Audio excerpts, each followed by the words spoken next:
चेहरे पे मल लिया इस जिंदगी के हाथ में जितना गुलाल था। इस जिंदगी के हाथ में जितना गुलाल था तेरा ये हुनर कि ये उसका जमाल था तेरा ये हुनर कि उसका जमाल था। धीरे धीरे जाता रहा मुझको जो भी मलाल था, धीरे धीरे जाता रहा मुझे जो भी मलाल था। मैं आदरणीय सत्य प्रकाश सत्य जी को आमंत्रित करती हूँ, जो कि आज विशिष्ट अतिथि के तौर पर हम सबके बीच में हैं, और इनका व्याख्यान जब होगा तो होगा। अभी तो आप इनकी कविताओं की नदी में पूरी डुबकी अच्छे से लगाइए, इनके रंग भरी इनके रचना संसार में गोता लगाना पड़ेगा, और इनके रचना संसार में आप डूबिए। आदरणीय सत्य प्रकाश सत्य जी, आपका स्वागत है मंच पर। कोशिश करता हूँ जी। मेरे खड़े होकर पढ़ने के दो कारण हैं। एक, जीवन भर अध्यापन किया है, तो मास्टर जब तक खड़ा होकर नहीं पढ़ाएगा उसको मास्टर जी नहीं लगता। दूसरा कारण बड़ा विशेष है जो आपकी तरफ जाता है। जब मैं खड़ा होकर पढ़ूंगा तो आप सीना भी तानेंगे और मस्तक भी ऊंचा करके सब देख लेंगे मुझे, जो होली का एक मूल मंत्र है। मैं सबसे पहले तो मीरा जी को विशेष रूप से बधाई देना चाहता हूं कि आपने ये इतना सुंदर, इतना रंगारंग कार्यक्रम ये आयोजित किया। पैसिफिक का ये प्रारंभ है और इस प्रारंभ में बहुत बड़ा उल्लास छिपा हुआ है।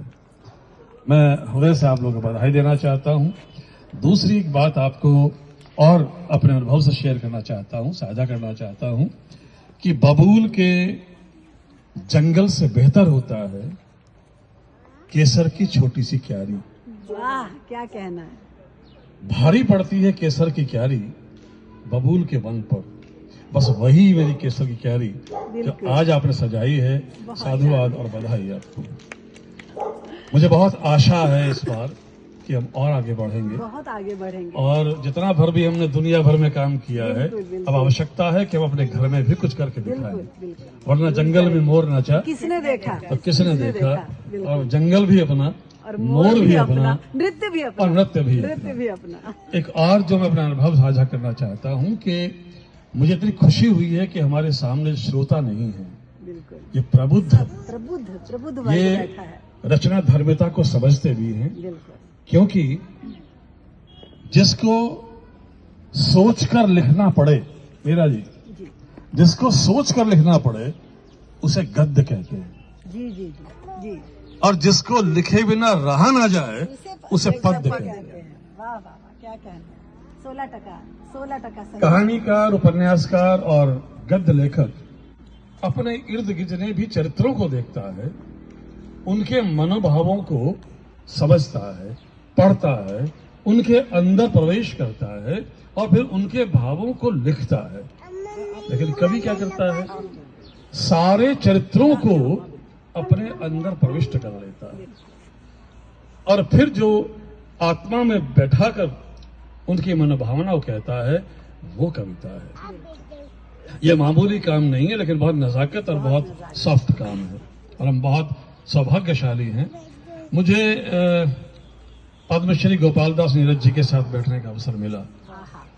उन्होंने न केवल कवि, जब वो कहते हैं कि आत्मा के सौंदर्य का शब्द रूप है काव्य, और मानव होना भाग्य है और कवि होना सौभाग्य, क्या कहना है। तो जब वो कवि का परिभाषा देते हैं तो वो साथ साथ एक और परिभाषा देते हैं।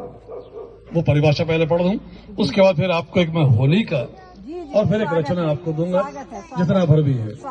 जहां नहीं सामर्थ्य शब्द की, मीरा जी, जहां नहीं सामर्थ्य शब्द की वहीं गीत का जन्म हुआ है। क्या कहने। जहां सामर्थ्य नहीं शब्द की वहीं गीत का जन्म हुआ है, और लिख जाए तो एक मंत्र है, लिख जाए तो एक मंत्र है, और लिखा न जाए तो एक शबनम है। आदरणीय नीरज जी हमारे दादा गुरु तो रहे ही हैं, उनका स्मरण भी मेरे लिए कि मुझे उनका सम्मान भी मिला पिछले 2 साल पहले यहीं आने के बाद। अब मैं आपको ले जाता हूं उस जगह जिस कारण हम लोगों ने आयोजन किया है। जैसा आप लोगों ने सभी ने अपने अपने कविता पाठ में इस बात का जिक्र किया है कि